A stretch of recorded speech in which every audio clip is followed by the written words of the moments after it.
नैब ने निजी TV channel की जानिब से चेयरमैन नैब पर लगाए जाने वाले इल्ज़ामात की तरदीद कर दी है। झूठी और मनगढ़ंत खबर का मकसद नैब की साख को मुतासर करना है। ARY न्यूज़ के मुताबिक तर्जमान नैब की जानिब से कहा गया है कि चेयरमैन नैब के हवाले से निजी टीवी पर चलने वाली खबर हकाइक के मुनाफी, बेबुनियाद, मनगढ़ंत और झूठ पर मबनी है।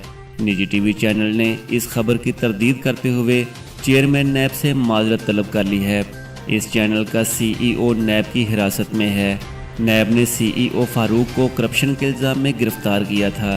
तर्जुमान ने कहा है कि इस खबर का मकसद चेयरमैन नैब की साख को मजरूह करना था। नैब ने दबाव के बावजूद ब्लैकमेलर ग्रोह के 2 अरकान को गिरफ्तार किया है और रेफरेंस की मंजूरी दी है। इस ग्रोह के खिलाफ मुकदमात में ब्लैकमेलिंग और अगवा बराए तावान के इल्ज़ामात हैं। तर्जुमान ने कहा कि ब्लैकमेलर ग्रुप का सरगना फारूक कोट लखपत जेल में कैद है।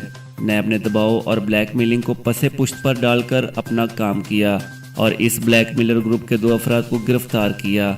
उन्होंने कहा कि इस ब्लैकमेलर ग्रुप के खिलाफ मुल्क भर में 42 FIRs दर्ज हैं और इनके खिलाफ नैब और FIA के जाली अफसर बनकर लोगों को लूटने के सबूत मौजूद हैं। चैनल की खबर भी नैब को ब्लैकमेल करके रेफरेंस से फरार का रास्ता थी।